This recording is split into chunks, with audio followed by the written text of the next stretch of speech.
믿음과 사명으로 사는 가정입니다. 네, 말씀은 창세기 1장 27절에서 28절 말씀입니다. 저와 성도님들이 한 목소리로 함께 읽도록 하겠습니다. 27절 시작. 하나님이 자기 형상 곧 하나님의 형상대로 사람을 창조하시되 남자와 여자를 창조하시고 하나님이 그들에게 복을 주시며 하나님이 그들에게 이르시되 생육하고 번성하여 땅에 충만하라. 땅을 정복하라. 바다의 물고기와 하늘의 새와 땅에 움직이는 모든 생물을 다스리라 하시니라. 아멘. 네, S하우스가 이렇게 아름답게 또 밝게 업그레이드가 되었고요. 제가 참 놀란 것이 있습니다. 네, 제가 어제 말씀을 다 준비하고 이 찬양을 꼭 했으면 좋겠다라고 생각했던 부분을 우리 이하른 전도사님께서 찬양을 선곡을 해 주셨어요. 근데 또 콘티를 다 짜놨는데 바꿔달라고 하면 좀 민폐 아닌 민폐를 끼치는 거잖아요. 그런데 우리 이하른 목사님께서 기도하시는 분이신지 또 귀한 찬양을 또 이제 해주셨고요. 제가 또 놀란 건 오늘 대표 기도하신 우리 소은이 성도님께서 제가 오늘 본문에 추가 본문으로 한 그 말씀을 또 기도 가운데 말씀으로 하시더라고요. 그래서 제가 기도를 들으면서 소름이 돋았습니다. 네, 그만큼 기도하시면서 또 이렇게 기도를 준비하시고 저도 기도를 배우고 싶다라는 생각이 들 정도로 또 함께 은혜가 넘치는 그런 기대가 더 크게 되는 우리 수요 기도 예배가 되는 것 같습니다. 우리 함께 기도하고 하나님의 말씀을 보겠습니다. 존귀하신 하나님, 하나님께서 저희를 사랑하여 주시고 이렇게 귀한 예배의 자리에 불러주심에 감사드립니다. 하나님의 인도하심 따라 순종함으로 나온 우리 모든 성도님들에게 성령의 지혜와 은혜로 함께하여 주시고 주님의 풍성함으로 우리를 채워 주시옵소서. 그렇게 이루시고 또 말씀대로 역사하실 하나님을 의지하며 예수님의 이름으로 기도드립니다. 아멘. 네, 우리 저희는 이제 5월 가정의 달을 맞이하여서 믿음의 가정이란 주제로 매주 하나님의 말씀을 살펴보고 있습니다. 오늘날 가정이 많은 어려움을 겪고 있습니다. 네, 결혼 생활이 좋다라고 말하는 사람보다 너무나 힘들고 어렵다라고 말하는 세대가 되었고요.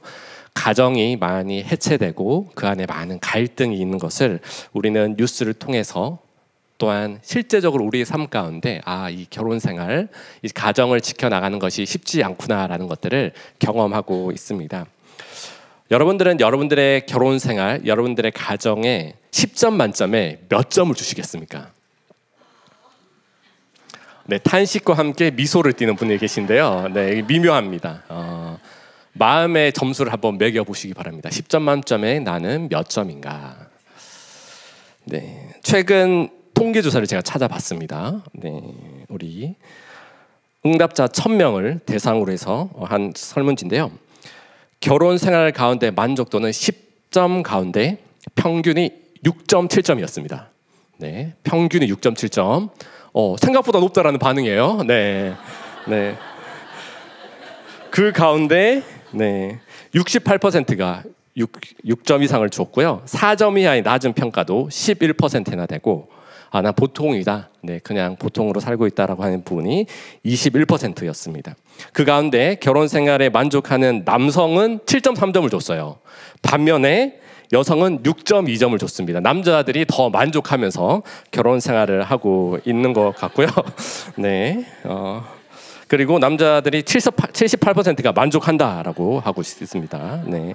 그리고 여성들은 58%가 나는 결혼 생활에 만족한다라고 왜 이렇게 차이가 날까 궁금한 생각이 듭니다. 또 그런 질문을 했습니다. 만약에 다시 태어난다면 지금의 배우자와 결혼할 것인가? 라는 질문이었는데요. 결과가 이렇게 나왔습니다. 다시 결혼하고 싶다. 28% 나왔습니다. 네. 그리고 절반에 가까운 48%가 지금 배우자가 아닌 다른 사람과 결혼하고 싶다라고 대답을 했고요. 24%는 판단을 유보하면서 자신의 삶에 대해서 곰곰이 생각하는 시간을 가졌습니다. 여러분들은 어디에 점수를 주고 싶으십니까? 네.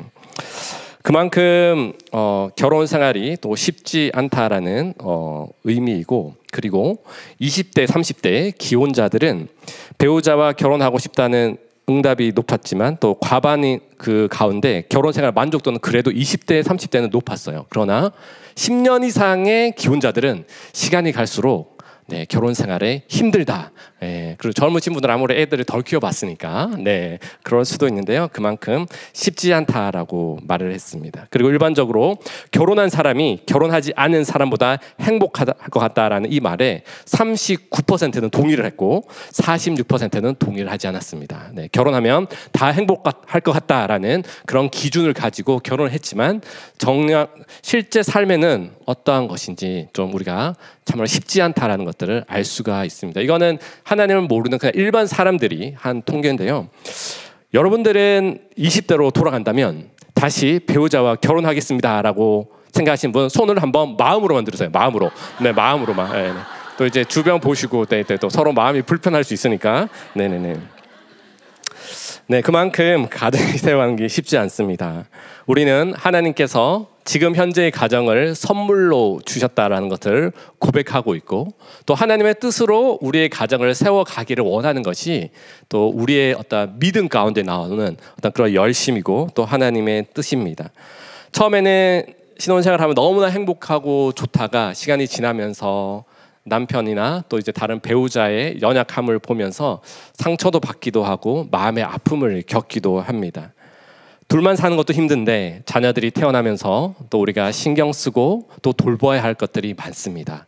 교육관도 다르고 또 우리가 육아를 하면서 육체적인 피곤과 여러 가지 힘든 그런 상황 가운데 있고요. 또한 전혀 예상치 못한 사고로 인해서 좀 많은 어려움을 겪을 때가 있습니다. 이것이 어떻게 보면 우리의 인생인 것 같고 또 우리의 가정에 흔히 모두가 겪는 일 가운데 하나입니다. 누군가를 평생의 동반자로 맞이하여서 가정을 꾸리고 또 자녀를 양육하는 그 모든 과정 속에 너무나 치열한 우리의 노력과 또 힘든 상황들이 있는 것은 사실입니다.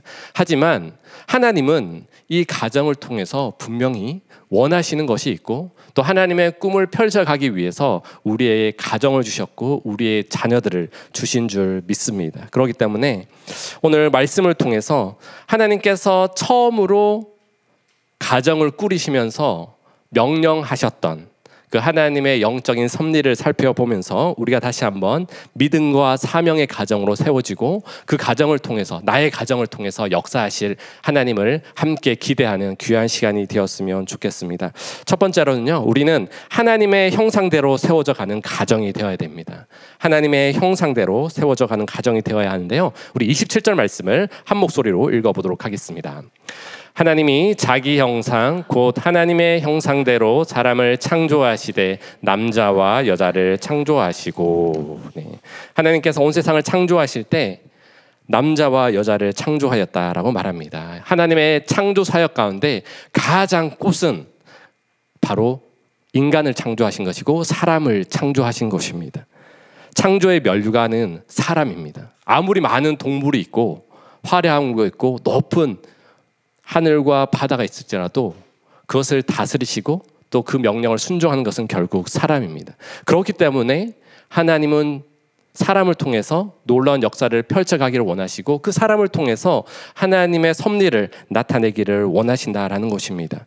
잘 아시다시피 삼위일체 하나님께서 그 하나님의 생기를 인간에게 불어넣어서 하나님의 형상으로 세워주시고 이 땅을 다스릴 수 있는 그 청지기의 역할을 우리에게 주셨습니다.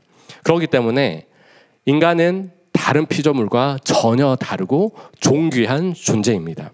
요즘 반려동물을 가족으로 키우시는 분들이 많으신데요, 반려동물 절대 가족이 될 수 없습니다. 가족은 가족이고요. 저는 어렸을 때 개는 밖에서 커야 된다고 배웠기 때문에 저에게는 아직 애완동물 키우는 것은 어떻게 낯선 부분들이 있습니다. 그만큼 사랑과 어떤 애완견, 반려견, 그러니까 완전히 비교할 수 없을 만큼의 그런 존귀한 존재로 하나님께서 우리를 만들어 오셨다라는 것입니다. 우리가 하나님의 형상이다라는 것입니다. 좌우에 계신 분들에게 이렇게 한번 고백하겠습니다. 당신은 하나님의 형상입니다. 네, 하나님의 형상은 여기서 모양대로 영어로는 이미지라고 하는데요, 하나님의 형상은 바로 우리가 외적인 모습이 아니라 결국은 하나님의 뜻을 따라서 하나님의 성품을 가진 자로 우리를 만들어 오셨다라는 것입니다. 하나님의 그 성품과 그 넉넉함과 그 너그러움을 우리 각 사람에게 주었던 것이고, 또 그것을 통해서 하나님은 하나님이 어떠한 분이신지 나타내기를 원하시는 것입니다. 하나님의 형상이란 마치 우리가 그림 좋아하시는 분들이 정물화를 그리잖아요. 그 그림을 그리면서 그 대상과 그린 그림을 한번 생각해 보시면 좋을 것 같습니다. 하나님께서 우리의 모습 가운데 그 하나님을 상상하고 하나님의 성품을 나타낼 수 있는 그런 존귀한 존재로 우리를 불러주셨다라고 이렇게 말을 하고 있습니다. 하나님의 성품의 영향을 받아서 하나님의 사람들이 그런 삶을 살아가고 하나님께서 맡기신 그 사명을 담당하는 것이 우리의 역할이다라는 것입니다. 하나님의 성품하면 어떠한 것이 떠오르십니까? 사랑의 하나님, 인자하신 하나님, 오래 참으시는 하나님, 구원과 생명과 치유와 소망을 주시는 그 하나님 아버지의 풍성함을 우리에게 주시고, 또 그러한 형상을 가지고 우리가 살아가야 되는데, 우리 가운데 연약함과 부족함으로 인해서 그 하나님 아버지의 풍성한 그 성품이 나타나지 않는 것을 우리는 잘 알고 있습니다. 하나님으로부터 시작된 그 창조의 섭리가 하나님의 형상을 입은 자들에게 부어졌고, 오늘 이 자리에 있는 우리가 그 하나님의 형상을 따라 살아가고, 특별히 하나님의 성품을 가진 자로 주님 앞에 나갔을 때에 우리는 더 큰 하나님의 은혜의 도구로 사용할 수가 있다라는 것입니다. 더 이상 과거에 묶여있는 죄의 사슬에 묶여있는 것이 아니라 하나님의 성품을 바라보며 살아가는 존재로 우리를 세워주셨다라는 것입니다. 그런데 아시다시피 처음에는 하나님의 완전한 형상으로 창조되었던 아담과 하와가 죄로 인해서 하나님과 단절되게 되었습니다. 죄로 인해서 하나님과 분리되게 되어 있습니다. 그 결과 하나님의 형상이 일그러졌습니다. 하나님의 형상이 이렇게 되었어요. 네. 완전한 백지로 만들어져 있었는데요. 이제 이 하나님의 형상을 우리는 조금씩 펴가는 그런 과정 가운데 있어요. 이것을 이해하면 사실 우리는 스스로의 모습도 바라볼 수 있고, 우리 가정의 모습을 바라보면 하나님의 형상이 일그러진 모습이 여전히 우리 안에 있구나라는 것들을 생각할 수가 있습니다. 아까보다 되게 보기가 싫어졌죠. 그리고 이것을 꽉 펴더라도 원상적으로 복구는 되지 않습니다. 이것이 하나님의 형상이 일그러진 모습의 하나의 예로 들 수 있는 것이죠. 하나님 없는 삶을 살면 우리는 지극히 이기적이고 악하고 계산적이고 자기 중심의 삶을 살아갈 수밖에 없습니다. 우리의 입술에는 과거의 아픔과 쓴뿌리로 인해서 우리의 말에 더욱 독이 심하게 되고요. 나의 욕심과 방법으로 남편을 대하고 자녀들을 대하는 그런 실수를 하게 됩니다. 예수님을 아니까 이 정도인데, 여러분들 예수님을 아니까 이 정도인 거예요. 네. 예수님을 몰랐더라면 더 심각한 어떠한 죄의 사슬에 묶여서 낭망하고 좌절되는 것이 우리의 모습인 것입니다. 죄로 인해 일그러진 우리를 하나님께서는 예수 그리스도 그 십자가 보혈로 회복시키기를 원하시고, 그 하나님의 형상이 우리 가운데 계속해서 세워지고 펼쳐져 갈 때에 우리는 더욱더 아름다운 가정으로, 또 아름다운 부모로서의 그 사명을 넉넉히 감당할 수 있게 되는 것입니다. 하나님의 은혜를 알고 그 구원의 감격 가운데 매일 서게 되면 나를 지으신 하나님을 기억하게 되고, 나를 통해 하나님의 형상이 온전히 세워지기를 원하시는 그 하나님의 뜻을 깨달을 수가 있다라는 것입니다. 하나님의 아름다우심이 우리의 가정 가운데, 우리의 자녀 가운데 그것이 흘러갈 수 있도록 우리는 내가 하나님의 형상으로 지음받은 자구나라는 것들을 날마다 기억하고, 비록 우리가 지금 이 땅을 밟고 살기 때문에 여전히 죄의 영향력 안에, 여전히 옛사람의 모습 가운데 살아가지만, 그럼에도 불구하고 다시 한번 하나님께서 우리를 처음 지으신 그 형태로 나를 회복시키기 원하시는 그 하나님의 뜻을 안다면 우리는 더 이상 땅에 썩어질 것에 만족하는 것이 아니라 더욱더 하나님 가까이에서 하나님을 바라볼 수 있는 귀한 특권을 누리게 되고 그 속에서 더욱더 하나님 앞에서 담대함으로 설 수가 있는 것입니다. 베드로후서 1장 4절에서 7절 말씀을 한번 읽어보도록 하겠습니다. 이로써 그 보배롭고 지극히 큰 약속을 우리에게 주사 이 약속으로 말미암아 너희가 정욕 때문에 세상에서 썩어질 것을 피하여 신성한 성품에 참여하는 자가 되게 하려 하셨느니라. 그러므로 너희가 더욱 힘써 너희 믿음의 덕을, 덕의 지식을, 지식의 절제를, 절제의 인내를, 인내의 경건을, 경건의 형제의 우애를, 형제의 우애의 사랑을 더하라. 신의 성품에 참여한 자는 바로 이러한 인격으로 계속해서 다듬어져 가는 우리의 모습을 볼 수가 있습니다. 하나님의 형상은 성품으로 나타나는 거예요. 한 책의 제목이 이런 것이 있습니다. 성품은 말보다 더 크게 말한다라는 제목이 있습니다. 그만큼 우리가 하나님의 형상으로 지음받았고 날마다 신앙생활하고 예배하면서 주님 가까이 나올 때마다 우리의 인격이 하나님을 닮은 성품으로 변화되어져 가야 하는 것이 우리가 믿는 자의 도리이고, 내가 잘 믿고 있는 건가라는 것들을 생각해 보았을 때, 스스로를 점검해 보았을 때에 나의 인격 가운데 하나님을 나타내는 그 성품이, 그 예수 그리스도의 따스함이, 성령님의 그 넉넉함이 있는지를 계속해서 점검해 봐야 한다라는 것입니다. 그들이 가는 곳곳마다 선한 영향력이 나타나게 되는 것이죠. 그러기 위해서 우리는 끊임없는 훈련과 연단이 필요합니다. 우리 입술을 통해 하나님의 형상과 성품이 나타나도록 끊임없이 몸부림쳐야 하고요. 우리가 하나님의 따뜻한 사랑과 은혜를 받았기 때문에 어떻게 하면 나의 과거에 입으로 짓던 죄, 아니면 정죄하던 그런 마음들이 사라지고 다시 한번 주님의 넉넉함으로 채워지는 그 은혜를 우리가 경험해야 하는 것입니다. 믿음의 사람들은 하나님의 성품을 가진 자이고 주님의 형상을 닮아가고자 끊임없이 애쓰는 사람인 줄 믿습니다. 우리 골로새서 3장 10절 말씀을 읽도록 하겠습니다. 새 사람을 입었으니 이는 자기를 창조하신 이의 형상을 따라 지식에까지 새롭게 하심을 입는 자니라. 네, 우리가 새로운 것을 도전하는 건 사실 쉽지 않습니다. 그러나 끊임없이 창조한 이의 형상을 따라 지식에까지 새롭게 하심을 입으라라고 이렇게 계속해서 도전하고 있는 것입니다. 그렇기 때문에 우리가 주님 앞에 나와서 드리는 열심 너무나 귀합니다. 교회에 나와서 봉사하는 거 너무나 칭찬받을 만합니다. 하지만 더 중요한 것은 이제 집에 가서입니다. 오늘 집에 가서 남편을 어떻게 격려할 것인지, 아내를 어떻게 축복할 것인지 한번 고민해 보면서 수요 예배 갔다 오더니 엄마가 달라졌어요라는 그런 고백과 간증이 있기를 원합니다. 쉽지 않지만 우리의 형상 가운데 그 하나님의 뜻을 나타내고 또 하나님의 그 풍성하신 그 인자하심이 우리의 섬김과 우리의 입술과 삶의 모든 영역이 부어졌을 때에 하나님은 우리의 가정을 더욱더 아름다운 믿음의 가정으로 세워주실 줄 믿습니다. 우리 자유에 계신 분들에게 이렇게 한번 도전합시다. 하나님의 형상을 회복합시다. 네, 하나님의 형상을 닮아갑시다. 네. 두 번째로는요, 우리는 하나님의 주인 되심을 자랑하는 가정이 되어야 하는 것입니다.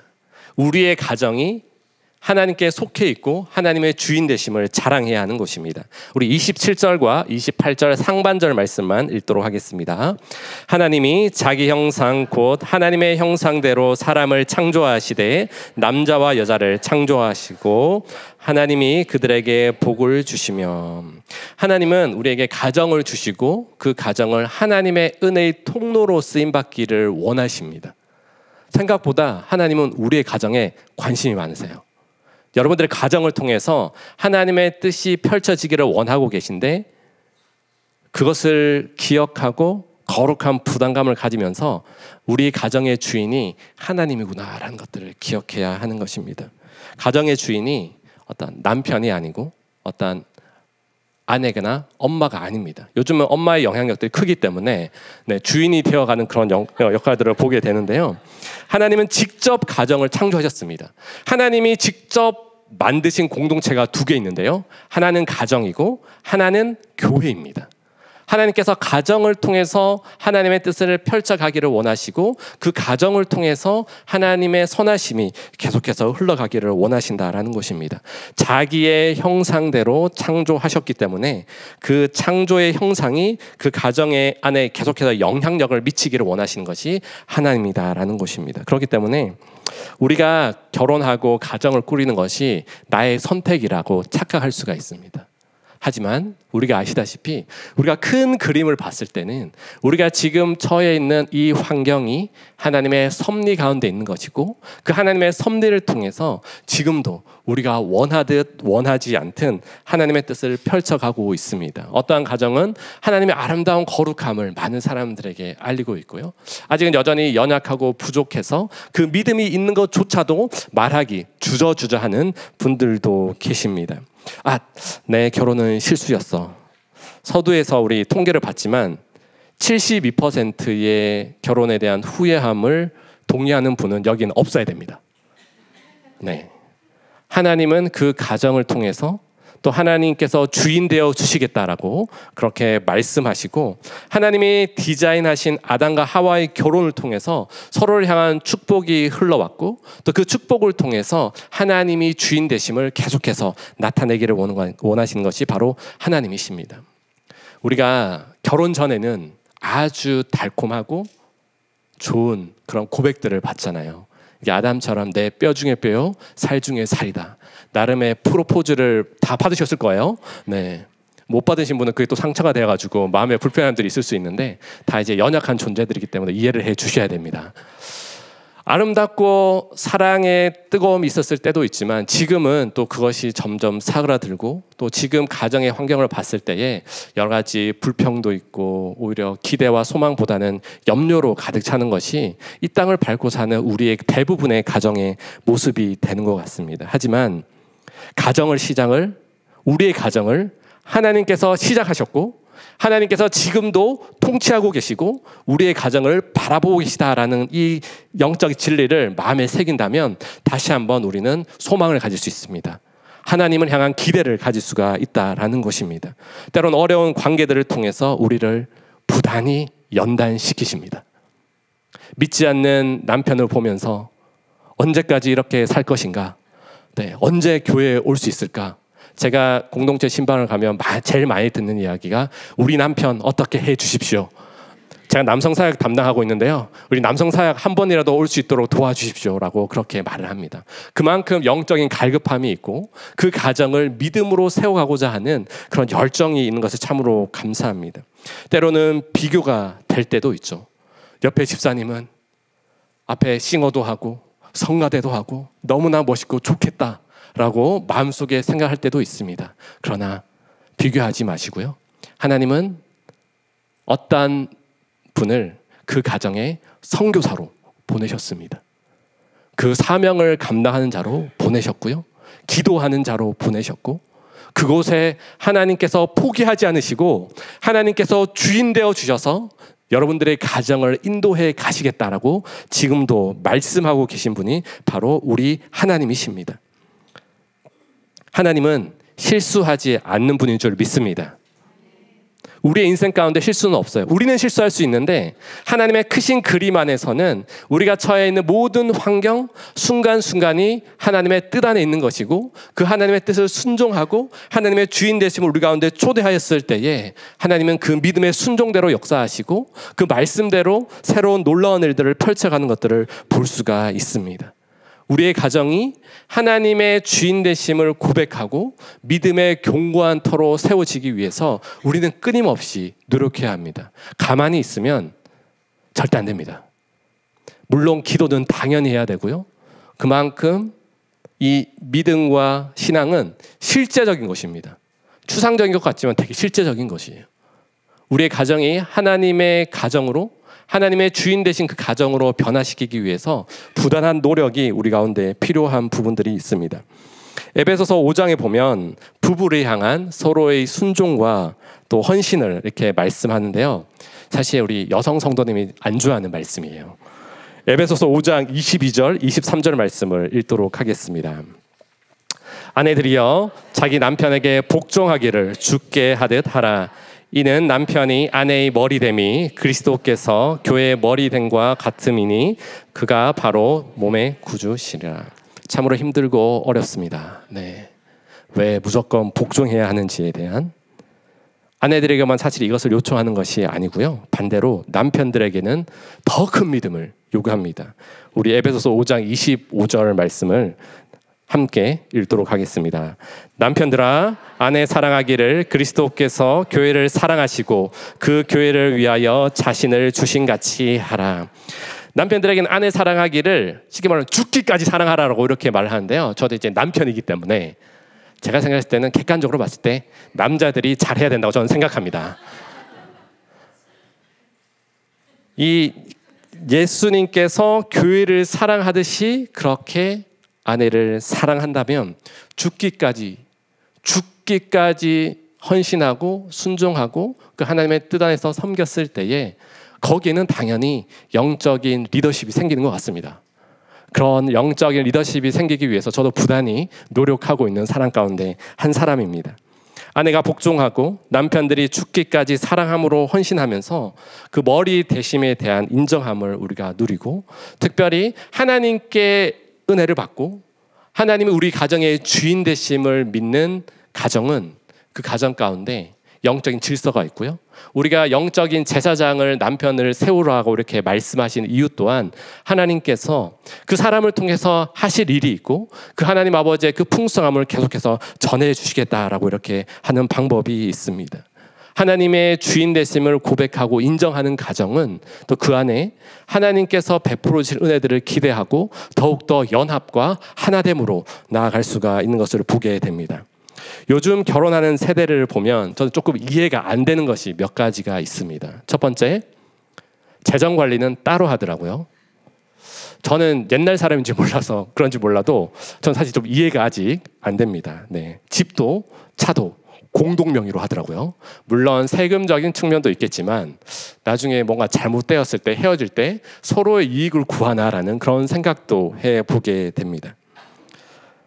우리가 하나님을 향한 신뢰와 믿음으로 가정이 투명하지 않고 뭔가 의심하게 되고, 또 그것을 기대와 소망보다는 더 어느 정도의 평행선과 같이 합혀지지 않는 부분들이 있다면 사실 쉽지 않은 것 같습니다. 하지만 하나님께서 가정의 주인 되시고 그 시작을 함께 하셨고 지금도 함께 하시고 여러분들의 가정 또한 앞으로도 하나님께서 여러분들의 가정이 주인 되어 줄 줄 믿습니다. 그 하나님의 주인 되심을 다시 한번 고백하며 나아갈 때에 우리 가운데 더욱더 담대함이 있고요. 하나님이 주인 되어 주신다라는 그 믿음을 가지고 있다면 옆에 배우자들을 좀 기다릴 수 있습니다. 인내할 수 있습니다. 우리 자녀들의 모습을 바라보았을 때에 부모의 기대치들이 있잖아요. 어떤 신앙생활이나 학업이나 어떤 삶의 전반적인 영역들을 우리가 봤을 때에 부모 나름대로의 기대치와 점수가 있습니다. 하지만 미치지 못할 때도 있죠.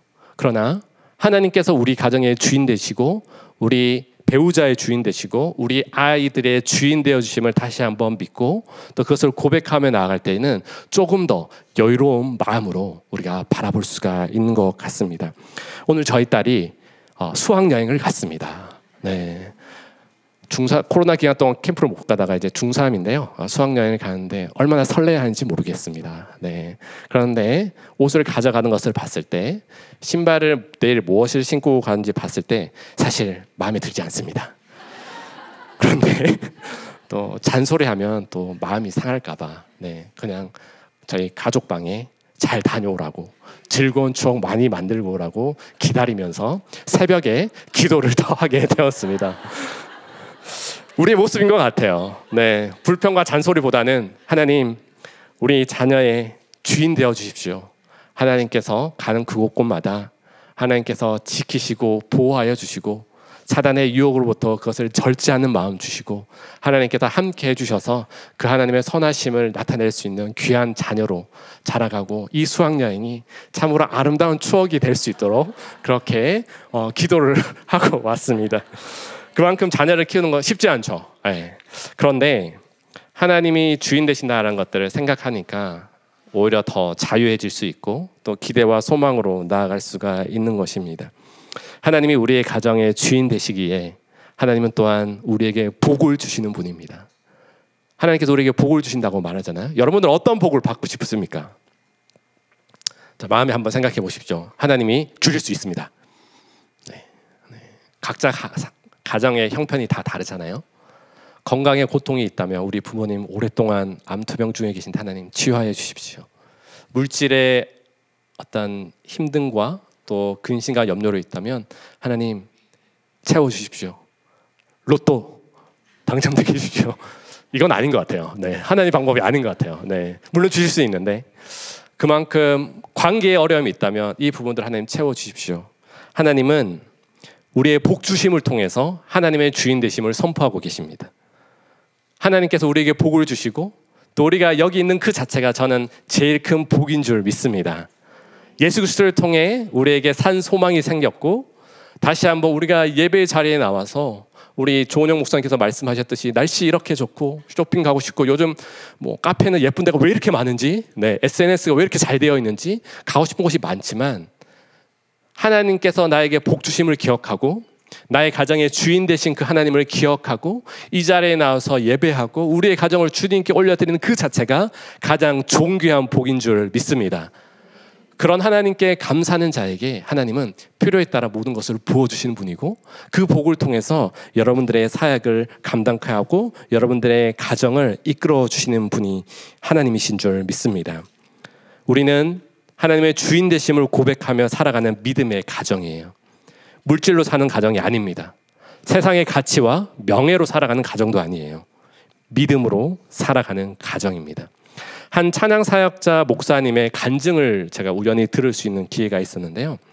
이 목사님은 어머니와 아버지는 안 계시고 세 식구만 그렇게 살았다고 합니다. 비록 가난했지만 웃음꽃이 많이 피는 그런 가정이었고요. 생일인데 케이크는 없었지만 작은 고기 반찬으로 감사를 고백하였습니다. 가난하였지만 부족하지 않도록 그 부족을 하나님의 기쁨으로 채워주셨다라고 이렇게 고백을 하더라고요. 그 가정이 버려지고 깨어진 가정이었지만 그 어머니를 하나님께서 지켜주시고 보호하여 주시고 믿음으로 그 가정이 세워질 수 있도록 하나님께서 공급해 주셨다라는 그런 고백을 하게 됩니다. 또한 함께 가정 예배를 드리고 새벽 예배를 가고 함께 전도하면서 그 가정이 하나님의 천국임을 고백하는 목사님의 가정을 들었을 때에 우리의 환경을 초월하여 역사하시는 하늘의 놀라운 기름 부으심과 풍성함, 하나님의 주인 되신 그 가정의 아름다운 모습을 다시 한번 생각해 보게 되고 이 땅의 가치와 기준이 아니라 하나님의 눈에 하나님의 주권을 다시 한번 인정하면서 우리의 가정을 주님께 올려드려야 할 줄 믿습니다. 주의 가정이란 찬양을 그 목사님께서 지으셨는데요. 우리 가사를 함께 읽어보도록 하겠습니다. 믿음으로 사는 가정은 가난해도 부족하지 않게 하시며 소망으로 사는 가정은 아픔에도 더 풍성한 위로를 주시네. 마른 떡 하나에 화목하고 함께 살아감에 감사하며 고난이 올 때에 기도하는 가정 하나님 돌보시네. 주의 가정은 작은 천국이라 주의 가정에 참된 행복 있네. 이 땅에 살아가는 모든 순간 주가 지키시고 항상 인도하시리. 아멘. 이러한 믿음의 고백이 우리 새로운 교회 모든 성도님들의 가정 가운데 충만하기를 주님의 이름으로 축복합니다. 하나님의 주인 되심을 노래하고 고백할 때에 그 부족은 하나님의 풍성함과 그 은혜로 채워주시고 다시 한번 우리의 눈을 이 땅에 바라보는 것이 아니라 우리의 가정의 주인 되신 하나님을 바라볼 수 있는 또 특별한 은혜로 우리를 빚어 가실 줄 믿습니다. 마지막으로 우리는 하나님의 사명을 이루는 가정으로 살아가야 합니다. 하나님의 사명을 우리가 함께 이루어 가야 하는 것입니다. 제가 어렸을 때만 해도 초등학교에 다닐 때 각 가정마다 가훈을 적어오라는 그런 숙제를 냈던 기억이 있습니다. 감사하게도 저희 집은 믿음의 가정이었고 또 아버지께서 신실한 믿음을 가지고 계셔서 저희 집의 가훈을 이렇게 적어주셨습니다. 한번 띄워주십시오. 낯설죠? 네, 경천애인입니다. 네, 하늘을 경외하고 사람을 사랑하라. 이것은 마태복음 22장 37절에서 40절 말씀인데요. 내 마음을 다하고 목숨을 다하고 뜻을 다하여 주 너의 하나님을 사랑하라. 그리고 내 이웃을 내 몸과 같이 사랑하라고 저희 집에 가훈을 주셨습니다. 저는 참 감사하게 많은 사랑을 받고 자란 아들이었습니다. 저희 아버지께서 이런 것들을 하셨는지 몰라도 제가 이렇게 아시는 분들은 아시겠지만 제가 경북 의성 시골 출신이잖아요. 저희 집은 포도 농사를 30년 하셨고요. 아버지께서 사과 농사를 20년 하셨습니다. 그래서 봤을 때 늘 손님들이 오시면 그것은 많이 나눠주셨고요. 제가 어렸을 때 아직도 기억하는 것은 제가 살았던 시골 동네가 한 70가구 정도, 70호 정도가 되는데 이제 포도 수확철이 되면 저와 저 여동생 2명에게 검은 봉지에 포도를 두 송이씩 담아가지고 모든 집에 배달을 하게 했어요. 이제 그때는 그것을 왜 그런지 몰랐는데 아버지께서 돌아가시고 시간이 지나면서 어른이 되니까 왜 그거를 하게 하셨는지를 이제야 깨닫게 되더라고요. 그런 화려하고 큰 건 아니었지만 그 이웃들을 향한 작은 정성과 섬김이 저에게 큰 감동이 되었고, 저와 지금 제가 가정을 꾸리고 있는 그 상황 가운데서도 어떻게 하면 하나님께서 원하시는 그 기쁨과 또 아버지께서 보여주셨던 그 믿음의 삶을 나도 살아갈 수 있을까 또 기도하고, 부족하지만 또 필요한 곳에 또 후원도 하고 또 선교사님들을 돕고 또 기도를 하게 하고 있는 것을 보게 됩니다. 하나님께서 아담과 하와에게 사명을 주셨는데 우리 28절 말씀을 함께 읽어보도록 하겠습니다. 하나님이 그들에게 복을 주시며 하나님이 그들에게 이르시되 생육하고 번성하여 땅에 충만하라. 땅을 정복하라. 바다의 물고기와 하늘의 새와 땅에 움직이는 모든 생물을 다스리라 하시니라. 인류 최초의 아담과 하와에게 하나님께서 사명을 주시면서 복을 주시면서 동시에 생육하고 번성하여 땅에 충만하고 땅을 정복하라라고 이렇게 말씀하십니다. 모든 생물을 다스리라고 이렇게 말을 하고 있습니다. 이는 하나님의 선한 목적을 위해서 하나님의 뜻을 이루어 가라라고 그렇게 말씀하고 있는 것이고요. 이건 조금 전문적으로 말하면 문화 명령이라고 해서 그 땅을 어떻게 다스려야 하는지 그 아담과 하와에게 하나님께서 사명을 주셨습니다. 사랑하는 성도님, 여러분, 하나님께서 여러분들의 가정에 사명을 주신 줄 믿습니까? 그럼 여러분들은 어떤 사명을 가지고 살아가고 계십니까? 아담과 하와는 하나님께서 허락하신 에덴 동산을 잘 가꾸고 귀경하였습니다. 청지기로서의 삶을 최선을 다해서 살았던 것을 알 수 있고요. 하나님 나라의 확장과 그 충만함을 위해서 그 삶을 살아갔다라는 것입니다. 부부가 함께 인생의 비전과 사명을 함께 나가는 것은 너무나 중요합니다. 창세전부터 하나님께서 우리의 가정을 향한 놀라운 주목하심이 있고, 그냥 하루하루를 살아가는 그런 가정으로만 맞는 것이 아니라 여러분들 가정을 통해서 하나님 나라의 충만하심을 나타내기를 원하고 계신 줄 믿습니다. 나는 그냥 구원받고 그냥 내 살고 싶은 대로 살아가는 것은 너무나 유아기적인 그런 신앙이에요. 하나님께서 주신 그 복을 가지고 나의 가정은 무엇을 할 수 있을까? 무엇을 하면 하나님께 기쁨을 줄 수 있을까? 결단하고 헌신하는 삶을 살아야 하는 것입니다. 하나님께 부름받은 삶은, 하나님께 부름받은 가정은 반드시 사명이 있는 것이죠. 하나님은 끊임없이 우리를 통해서 무언가를 하기를 원하고 계십니다. 오늘의 찬양처럼 예수 그리스도로 충만하면 그 충만하심이 흘러가게 되어 있어요. 우리의 가정에만 주시는 그 복이 갇혀 있는 것이 아니라 하나님께서 주신 물질과 여러분들에게 주신 은사와 하나님께서 주신 그 복들을 한번 새하려 보십시오. 그것을 또한 어디에 흘러보내기를 원하신지 기도하시면 하나님은 떠오르게 하시는 분이 계십니다. 연약하고 소외된 자들, 멀리서 죽음을 각오하고 선교하시는 가정, 또 여러 가지 어렵고 힘들게 목회하시는 목회자들, 그리고 여러분들에게 주변에 믿지 않는 친척들, 기도로 여러분들은 하나님의 사명을 감당할 수 있고요. 물질로 하나님의 사명을 감당할 수 있고, 여러분들에게 주신 그 은사들을 가지고 하나님의 사명을 감당할 수가 있는 것입니다. 하나님께서 만드신 가정은 생육하고 번성하고 충만하라. 이것을 1차적으로 말하면 자녀를 많이 낳아라라고 이렇게 말을 하는데요. 저는 자녀를 많이 낳는 것은 믿음과 연관되어 있다고 생각합니다. 그렇기 때문에 저희 교회 김소리 목사님은 목사님들 가운데 믿음이 제일 좋지 않을까라는 그런 생각도 해보게 됩니다. 네. 어떻게 자녀를 키울 수 있을까? 사실 여러 가지 염려들이 많잖아요. 하나님께서 우리에게 부어진 그 상황들을 염려하는 것이 아니라 하나님께서 우리의 가정을 통해서 무엇을 원하시고 기대하실까라는 것들을 우리가 가지고 살아가야 하고, 하늘의 것을 이 땅에 심고 물을 주고 열매 맺게 하는 그런 사명을 우리가 힘써서 이루어 가야 하는 것을 보게 되는 것입니다. 하나님은 소외된 가정을 보게 하십니다.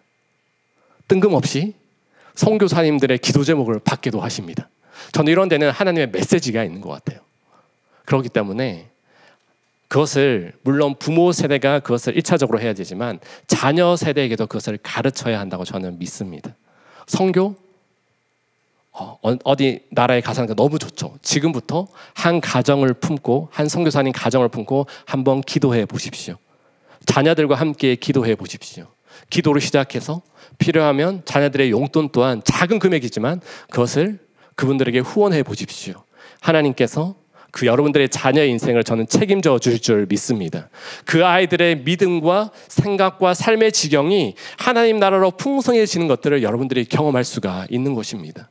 이뿐만이겠습니까? 우리가 할 수 있는 주변에 소외되고 연약한 자들을 위해서 기도하고 정성을 나눠주고 헌신하는 그런 모습이 있을 때에 하나님은 여러분들을 각 가정에 맞는 은사들로 채워줄 줄 믿습니다. 저의 가정은 개인적으로 청소년 미혼 부부에 대한 하나님께서 마음을 많이 주셨습니다. 그래서 제가 이제 저희 교회가 돕고 있는 킹메이커에 우리 담당 목사님과 따라가게 되었어요. 저는 안 가도 되는데 맛있는 거 사준다고 해가지고 따라갔는데 하나님께서 거기 보내신 이유가 있더라고요. 청소년 미혼 부모들을 봤을 때 너무 어린 나이에 부모가 되고 무엇을 해야 될지 모르는 친구들입니다. 그리고 좋은 가정의 모습을 본 적이 없어요. 제가 함께 이제 교제했던 그 자매의 가정은, 그 자매는 미혼모 2세대였습니다. 그 어머니도 미혼모셨어요. 그러다 보니까 너무나 힘들고 또 척박한 환경 속에서 그 삶을 또 살아갔던 것들을 보면서 참 하나님께서 거룩한 부담감을 주셨고, 저희 또한 기도하면서 또 나름의 하나님의 선하심을 나타내기 위해서 조금씩 노력을 하고 있습니다. 그것을 아이들에게도 가르치고 또 함께 기도를 요청하고, 그런 헌신의 모습들이 우리의 가정에 있을 때에 하나님은 참으로 기뻐하시겠다라는 확신과 믿음을 가지게 되었습니다. 하나님은 여러분들의 가정을 그냥 두신 것이 아니라 특별한 사명을 주셨고, 아직 그 사명을 발견하지 못하였다면 하나님의 기쁨과 그 하나님 나라를 향한 꿈을 한번 크게 꾸시고, 특별히 5월 가정의 달을 우리가 계속해서 이야기하고 있지 않습니까? 하나님께서 거룩한 도전을 우리에게 주셨을 때에 우리 가정은 하나님의 나라를 위해서, 하나님의 뜻을 위해서 무엇을 할 수 있을까? 기도부터 또 마음을 품는 것부터 시작하여서 또 실제로 또 그곳에 갈 수도 있고, 물질로 후원할 수도 있고, 또 하나님께서 주시는 그런 축복의 통로로 여러분들을 사용하기를 원하시고 또 그렇게 반드시 사용할 줄 믿습니다. 그런 순종의 자리에 있을 때에 하나님은 반드시 그 하나님의 그 기쁨으로 충만케 하시고 또 다른 복으로 채워주셔서 더 크고 위대하신 그 하나님의 일들을 할 수 있도록 인도해 주시는 분이 우리 하나님 아버지이신 줄 믿습니다. 말씀을 마무리하도록 하겠습니다. 하나님은 우리의 가정 가운데 하나님의 형상으로 충만하기를 원하세요. 그리고 우리 입술과 우리의 섬김과 우리 헌신 가운데 하나님의 모습이 나타나기를 지금도 원하고 계십니다. 하나님께서 우리의 가정의 주인 되어 주셔서 우리의 주인의 말씀을 우리가 순종하며 살아갈 때에 하나님은 그 길을 인도하시고 하나님은 책임져 주실 줄 믿습니다. 여러분들의 가정을 책임지시고요, 우리의 자녀들의 삶을 책임지시는 분입니다. 왜냐하면 하나님이 온 세상 주인 되시고 우리의 가정의 주인 되시기 때문입니다. 그리고 하나님은 우리에게 사명을 주십니다. 여러분들의 각자 은사와 부어주신 그 은사를 기억하면서 하나님 나라를 위해 헌신하며 나아갈 때에 여러분들의 가정을 통해서 하나님 아버지의 풍성함이 계속해서 흘러가고 또 그 은혜와 뜻을 함께 나타내며 살아계신 하나님, 위대하신 그 하나님을 자랑하는 귀한 가정으로 온전히 세워지는 우리 모든 성도님들이 되기를 간절히 축복합니다. 함께 기도하겠습니다. 존귀하신 하나님, 하나님께서 우리에게 귀한 가정을 주시고 하나님을 바라보며 하나님의 뜻 가운데 거하게 하시니 참으로 감사합니다. 하나님, 우리 가정 가운데 하나님의 형상으로 충만케 되고 하나님의 주인 되심을 고백하고 자랑하는 믿음의 가정으로 세워질 수 있도록 함께하여 주시옵소서. 마지막으로 우리가 우리의 사명을 이루시고 또 우리를 통해 우리의 가정을 통해 사명을 이루어 가시는 그 하나님의 뜻을 우리가 기대하며 나아갈 때에 그 믿음의 고백대로 역사하고 또 은혜의 통로로 귀 쓰임 받을 수 있는 우리 모두가 될 수 있도록 주님 함께하여 주시옵소서. 예수님의 이름으로 기도드립니다. 아멘.